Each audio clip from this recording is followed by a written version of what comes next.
I'd like to welcome everybody to the Human Services and Community Safety Committee meeting. Thank you all for being here. It's important to understand that no formal vote or decisions about city programs, policies, or budgets will happen here. Our role is to explore various topics with staff and stakeholders and community members and to make recommendations to our council colleagues. We want this process to be transparent, inclusive, and easy for you to be a part of whenever you choose to be. And you can share your thoughts with us by filling out a comment card about any item on the meeting agenda or by reaching out to us directly with any other thoughts, questions, or ideas. The link to the comment cards can be found on our committee webpage at www.tempe.gov/HSCS. And you will also find contact information for committee members and staff there for non-agendized questions as well. So to go ahead and start off our meeting, I'd like to call this one to order on October 18th, 2023, the meeting of the Human Services and Community Safety Council Committee. The first item on our agenda is to approve our minutes. Mr. Navarro, would you like to make a motion? I make a motion to approve. All right, we're going to be approving the minutes from September 20th, 2023. I second that motion. All in favor? You're supposed to say aye. Okay, the two of us approve them. They're done. All right. Number 3 item on our agenda is public comments.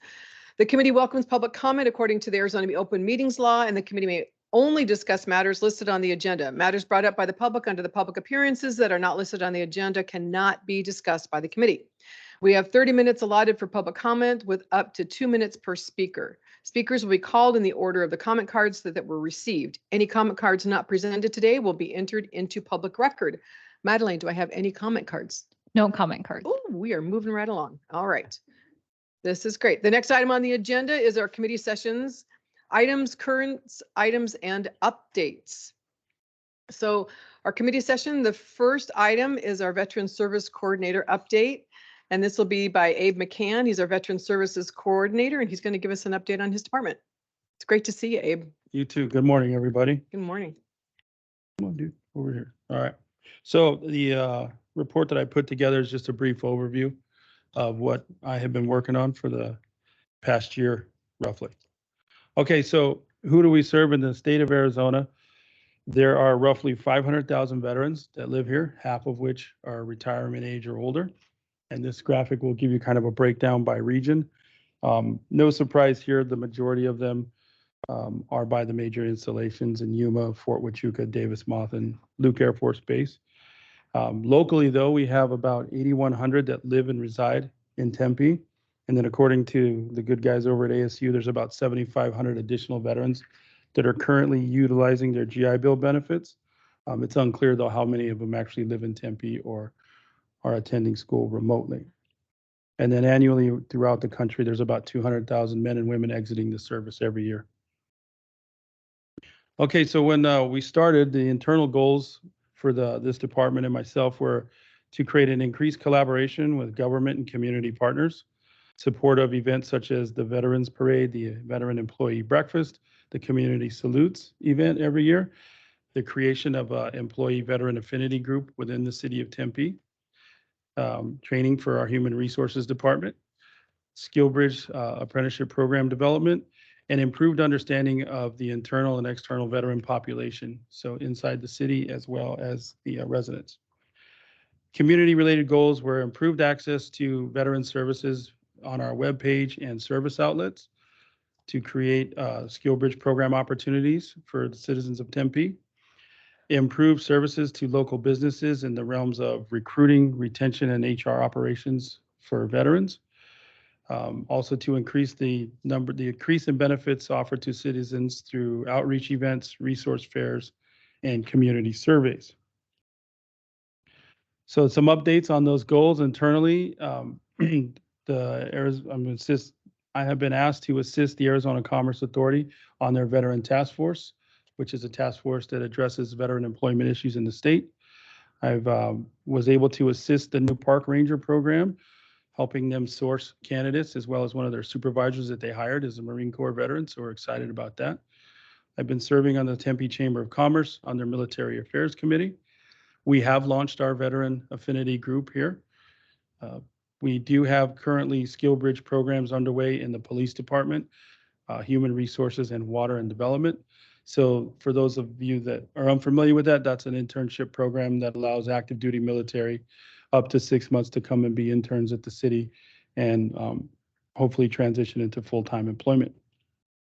We are also in the process of creating a law enforcement career apprenticeship program that will help transitioning military veterans as well as young people coming out of high school and college transition into law enforcement careers, not just centered around being police officers as well. So there's other opportunities. As far as the community updates go, we now have a newsletter that goes out every other month, just went out last week. It's available on the city's website if you wanted more information, or you can contact me for it. We are getting ready to host a law enforcement career fair on November 4th at Escalante Center. We have created training courses for local businesses to outline how to engage skill bridge programs, VA vocational rehab programs, and other military employment programs. And year to date, we've conducted about 5 of those trainings. We were able to bring a maternal wellness course to the Escalante Center, which is free for military members and veterans to help not only prepare mom, but also family for expecting mothers. We are also currently serving on the Arizona Veteran Military Leadership Council. We are in the process of restaffing the Tempe Veteran Commission. We've had some people time out, so their service is over, so we're bringing in new folks. We've also revamped the Vet Commission to include more opportunity for local service organizations. We have also been conducting some individual case management for people in the community seeking assistance. And we've created a Veteran Resource Village event at the end of our Veterans Day Parade where veterans and family members and anybody that's a caretaker can come and access resources and information about veteran benefits. All right, so casework, veterans assisted. So year to date, we've had a total of 72 calls for service. Of those calls, 23 of those were from active duty members. So we are actively receiving referrals now from the VA and local military installations. So the word is out that the city of Tempe has a veteran services department. 47 of those calls were from veterans in the community, and 2 of those calls were from their family members. As far as assistance goes, 44 of those requests were for employment or employment services, and all 44 have received those. 2 of those candidates were actually hired on by the city of Tempe. We've had 4 requests for housing. All 4 requests were successful. So we've assisted folks with either gaining housing or avoiding homelessness. 6 of those calls were for VA benefit related questions. And that was everything from how to properly enroll for VA benefits or how to get more information about the programs that exist, things like that. We have assisted 18 transitioning military members with Skill Bridge internships, meaning we've connected 18 of them to an internship of some sort, 2 of which were actually with the city of Tempe, 1 for police and 1 with our human resources department. And last but not least, we introduced a new staff member earlier this month, Pete. So a little bit about Pete. He's 2-year-old. He's a rescue. Vet thinks he's a Husky Pit Bull mix. He is a trained medical / PTSD service animal. He is also trained for therapy purposes. So Pete can make public appearances. Pete can be pet. And by therapy, one of the things that he's trained to do is to go to like nursing homes and places like that and kind of do morale work and cheer people up. It's great with kids. He was brought on October 1st. His nickname is Bud. He is currently still in training. His certification date is projected to be December 2023. That's when he'll have finished his 6-month training course. Some other details about Pete. He enjoys Ben & Jerry's pup ice cream. He loves chasing rabbits. He loves the United States Army. And lastly, he hates the universal adoption of the designated hitter by Major League Baseball. He's a purist. He's so opinionated. Yeah, he is. But like I said, he works with me every day. If you'd like to pet him, feel free to come in the back and I can introduce him to you. This is our service flyer that we have available at the library and other key access points. It's also available online. And as you can see, it has our basic information for veteran-related services, my contact info, and then on the second page, there's just a few. There's a ton that we could put, but we picked some pretty important ones to put on there. So for people that need to get just, access information. All right, any questions from anyone? I just have to say, you've done so much since you've already been here, Abe. It's so great to have you here. I'm glad that Robin Arredondo Savage kind of started us on the path of making sure that we are recognizing our veterans in our community. And you have just added to that. This is amazing, the programs that you already have. I really, I'm looking at, so I haven't seen your newsletter and I haven't signed up for it. I didn't know there was one, so I'm going to get signed up for that one. I like the idea about your career center, reaching out to the public. I spent a part of a day with the Care 7 team, and it was really nice that they said that they have you that they could reach out to now if they have veterans that they run into. And I know the Hope team has a contact information for you also if there's somebody is out there. Are there services or programs available? I'm not sure if I missed it on here for active duty family members, like supporting family members that are in Tempe. So our office does work with them. Okay. And primarily my office is if I had to describe the services we offer, it's navigation services. Mm-hmm. So warm handoffs, connection, closed loop referrals. So if you are a service member or family member or veteran caretaker or anybody who just interacts with veterans and you need help connecting a veteran or a family member to programs, then I can help you. Specifically for the family members, we did host recently a professional development course for military spouses at the library. And it was a 3-hour course, kind of an introduction on how a military spouse would go about accessing training programs, professional development programs, and things of that.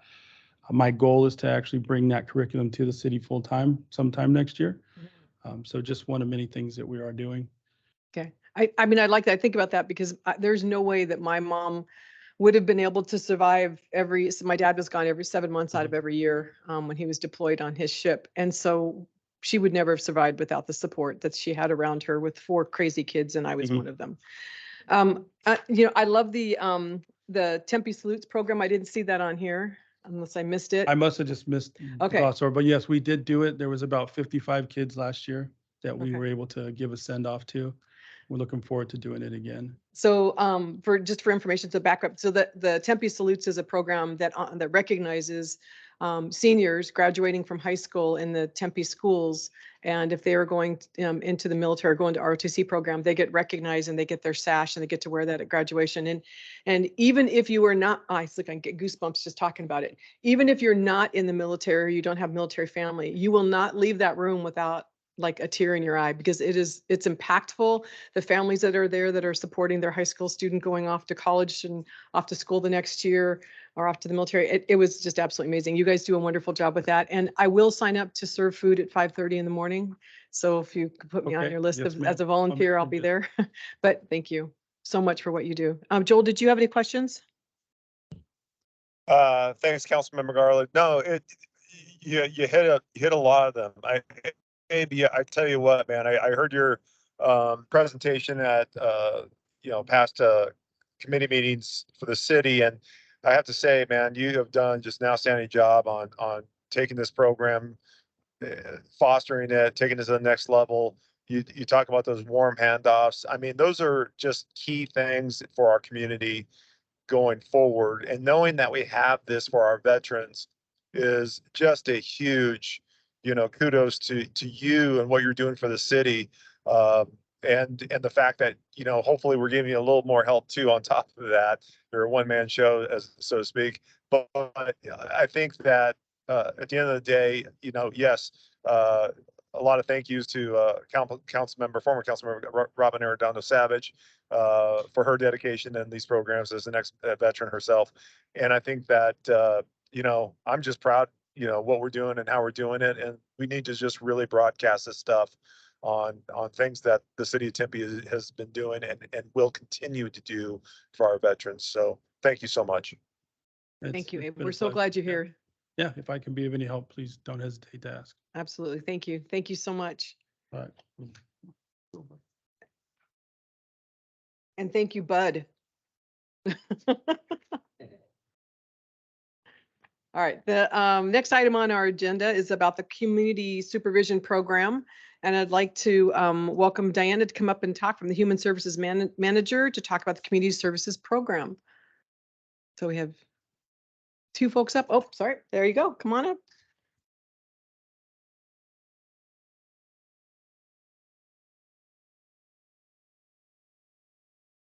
Good afternoon. My name is Paul Bentley, and I am Deputy Community Health and Human Services Director. And with me is Diana Calandros, who is our Community Health and Human Services Manager over our Community Supervision and Counseling Services area.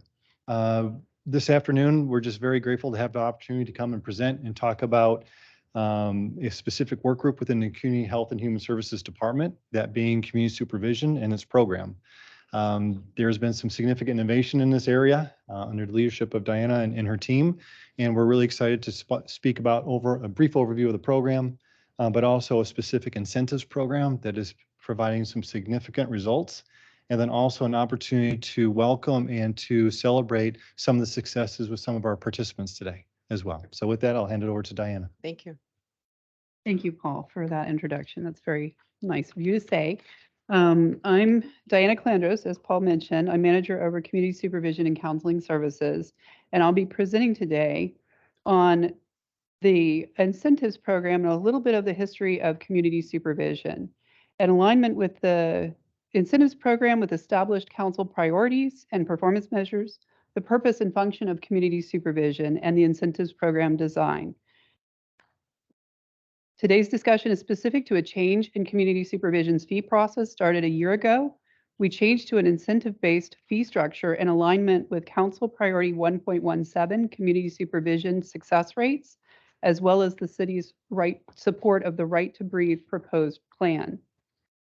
Community supervision partners with the Tempe Municipal Court and the City Prosecutor's Office to provide an alternative solution to jail for individuals charged with misdemeanor offenses. We do this by providing trauma-informed services that ensure individuals are held accountable, while at the same time providing referrals to clinically appropriate treatment and connections to new learning opportunities. The implicit message is that we're investing in the individual's future and also the future of our community. And then from a historical perspective, the city has provided community supervision services in a very unique and forward-thinking manner. Since 1975, the city of Tempe established and managed this program.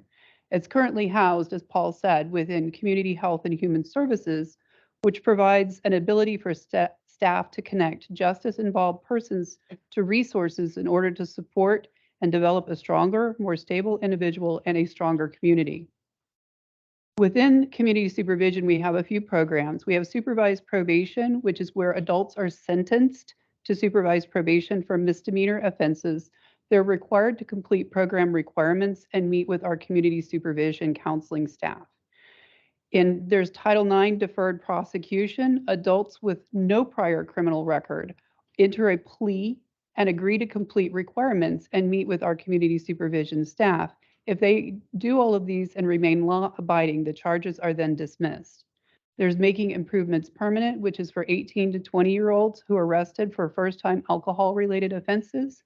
Community Diversion, which is for individuals over 18 who are arrested for certain first-time misdemeanor status offenses who can complete community service or a brief class and fulfill those requirements, and those charges are also not filed.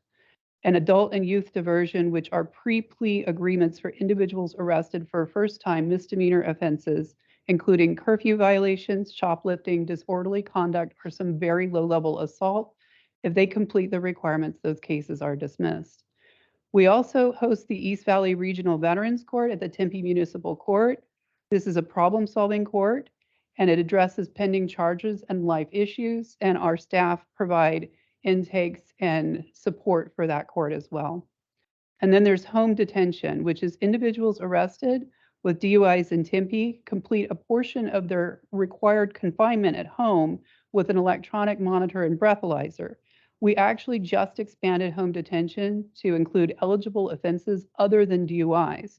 And the beauty of home detention is people are allowed to continue to work, to go to school, to do elder care, child care, and continue to contribute to our community.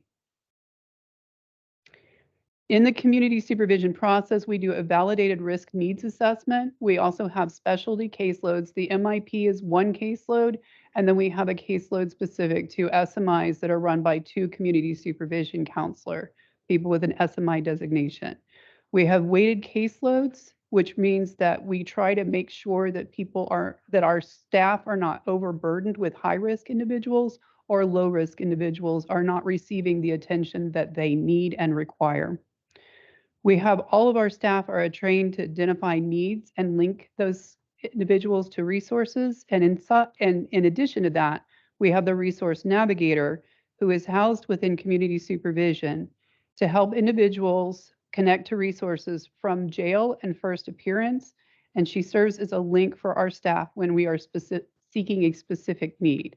And then we have the incentives program, which is our alternative method to pay fees. Decades of research in the field of community corrections has led to a consensus about how to achieve better results and increase public safety. These strategies include addressing criminal risk and needs factors, focusing resources on those higher risk offenders, tailoring conditions of supervision to the risk and needs most likely to result in new criminal behavior, and balancing surveillance requirements and treatment needs. In alignment with these best practices, we implemented the incentives program on September 1st of 2022. This program allows for decreased costs while also increasing equity and promoting a quality of life. This includes targeting certain known risk factors by encouraging participation in pro-social activities. With most of the community supervision programs, there's a monthly fee, which can be burdensome to individuals and their families. The incentives program provides an alternative method for defendants to pay these fees. With incentives, individuals invest their time, energy, and effort, and in return, they're credited a monetary value which is applied to reduce or eliminate these fees. Clients have an opportunity to voluntarily engage in pro-social activities, some of which are listed here, in addition to their standard community supervision requirements. These activities include parenting classes, financial counseling classes, job interview preparation, community service, etc. All of these activities and programs are offered free of charge, and community supervision staff provide information about how to participate in these programs. The outcomes are an increased engagement in pro-social pursuits, which is a known protective factor against criminal recidivism. It avoids trapping lower income community supervision clients in a never-ending loop of debt, failure to pay, and non-compliance, which is one of the highest results that we have is from unpaid community supervision fees. This also increases equity for anyone and everyone, and it reduces the cost to the city in 3 ways: the value of community service performed, saving the cost of reprocessing these cases through our court for the unpaid fees, and a reduction in criminal recidivism. The impact examples in the last year, honestly, they're too numerous to name. We've had such incredible success with people. Our staff have reported speaking to somebody about incentives after going through all the program requirements and talking about the monthly fees, and then introducing the concept of incentives for some of the work and they're already doing as far as individual counseling, offering parenting classes, 12-step meetings, and some of our clients have literally cried from relief, believing that this was a way that they were going to be successful, they weren't going to have a criminal charge on their record, and that they were going to be able to pay this without missing out on other costs, losing their home, having to pay rent. We've had people who have started doing parenting programs and have completed our requirements and continued to do parenting programs. They've reported back to us that what they've learned has changed their entire perspective on how to raise their children, which is a generational impact that we could not quantify. And then people have been asked as a requirement to start with individual counseling, and they've found that this was so helpful to them that they've continued long past our requirements and are still continuing receiving counseling services. And from some of the support and advocacy of our staff, we have people that have been given a second chance, that were offered a plea of probation as opposed to going to prison. And as part of the summary of these activities, we actually, I learned yesterday afternoon, we have 10 parents that have completed Triple P. And Triple P is an internationally recognized evidence-based parenting program. It's in partnership with Sarah Davis, who is in our education, career, and family services. And Triple P America has told Sarah that we're the only place in the nation that is using Triple P as an incentive and not as a requirement. We've had 211 parenting classes completed.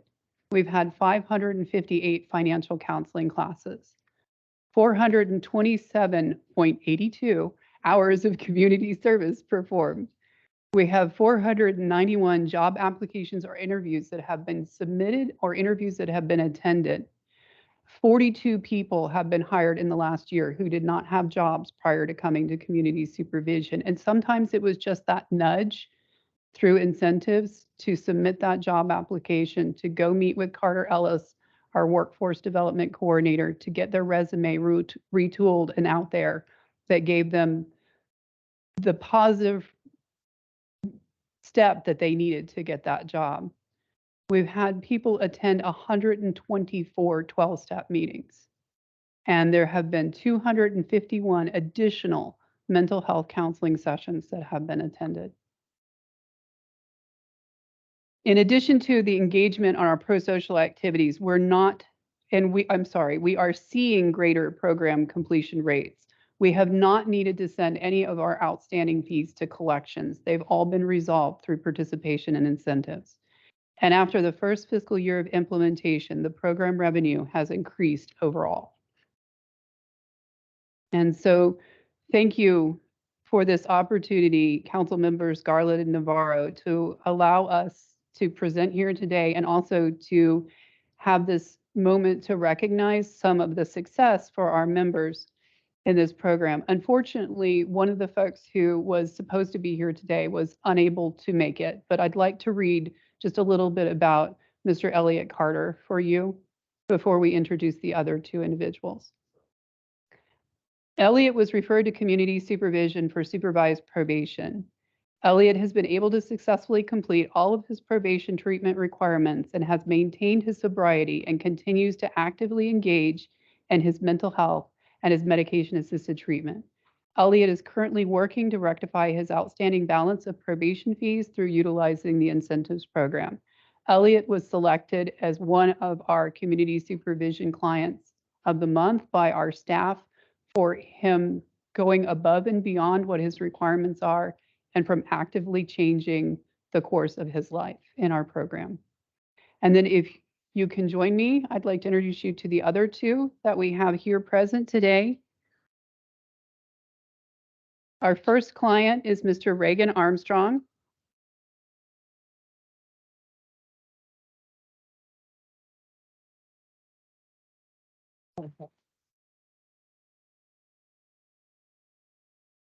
So let me tell you a little bit about You want your hat? Yeah. Mr. Armstrong. Reagan has made significant positive changes to his life while at supervised probation. Reagan is Yeah. actively engaged in his required treatment and has maintained his sobriety for over 8 months. Yeah. Reagan is also actively engaged in the 12-step program and utilizes this to assist him with his probation fees through incentives. Further, during his probation, Reagan has been able to gain and sustain employment. Yay, great, congratulations. Wonderful. That's for you.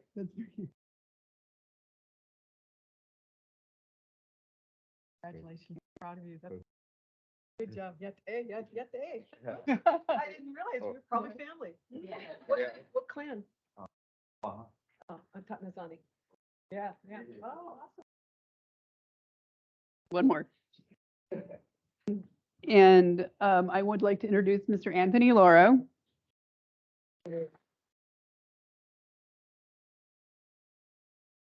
During the length of time on probation, Anthony has overcome numerous milestones and has set the building blocks to his recovery, including completing 56 sessions of domestic violence treatment, detoxing and maintaining sobriety, rebuilding relationships with his family, obtaining employment in order to provide for his family, and is currently volunteering his extra time to support others in recovery.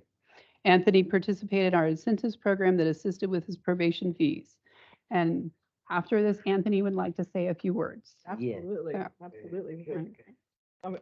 Shake your hand. Okay, congratulations again. you. I'm so proud of you. Congratulations. All right, the microphone's yours. We're gonna- Do I? You can come right here. Oh, You got it? Right here so we can see you. hello, everyone. All right.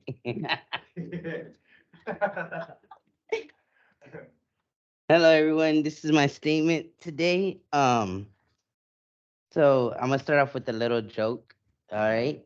So this guy, he was sitting in his car actually, and he was like praying. And cause he had a drinking problem. The doctors told him about it already. His liver was going bad. So he's sitting in his car and he's praying and he's all, Lord, please give me a sign. Then he looked up and there was a stop sign. Okay. Hello, everyone. My name is Anthony Ray Laurel. I'm born September 29th, 1993. I'm standing here today in front of you all as a man who put his hands on his wife in the past. I used to be a drug addict, was a thief, a liar, and all that stuff. Now I wanted to change my life around. So I attended the domestic violence and anger management classes. I got in contact with the Potter's house. I listened to my probation officer. I got sober and I always prayed and had faith. I am working on myself whenever I can. I picked up some good, healthy habits, and today I stand in front of you as a changed man. I will be volunteering in substance abuse classes and helping others at the same time. With God, all things are possible. With a little faith, you can be the helping hand to the drug addict, a hopeful message to the hopeless person.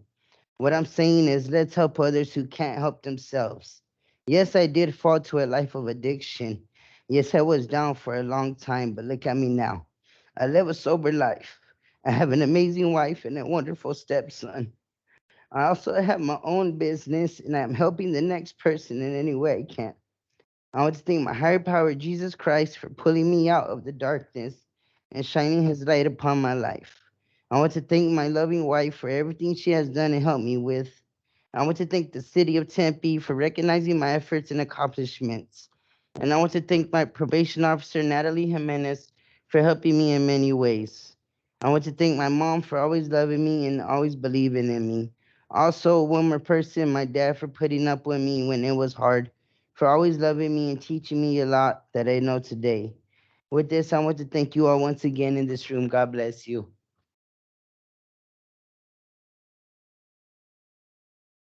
Thank you for sharing that. That was great. Do you want your family? Oh, sure, yeah.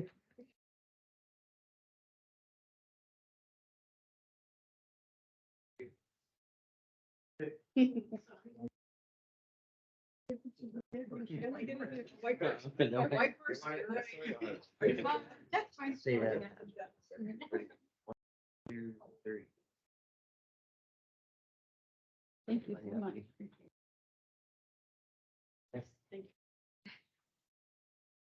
I'm the mom. This is the dad, mom. like this or? Whatever's fine. Or, yeah, we can get, here we go. Ready, 1, 2. Thank you guys. Thank you. Thank you so much. Yeah, thank you.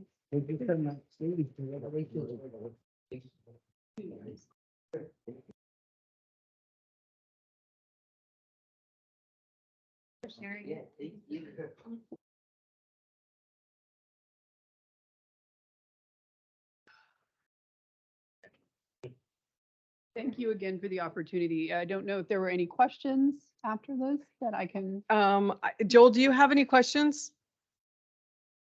No questions. Just the fact of, wow, that what a program, and what accomplishments with that program. Just another thing that, our community, what we provide for our community, and just having those services there so we can get people back on their feet again, can get people back into a productive mode, and what great stories of accomplishments with that. So just outstanding. Yeah, I was gonna say the same thing. Congratulations to both. It just, I don't have my waterproof mascara on. I should have. But this is this is a really special moment, and I just want to congratulate the recipients again. That was really wonderful. And Dinah, thank you so much for the program that you have. I didn't even realize that this is a program and system that the city of Tempe had until I was on Telos with Amanda, and I loved listening to her stories to tell about what you guys do and how important it is and the difference that you have made specifically coming to the city of Tempe. So, kudos to you guys. Thank you for doing the incentives and making a difference in people's lives, not with the stick, but with the carrot. And I think that that's the way we should be doing things all the time. So thank you so very much. Thank you. Thank you. Mhm.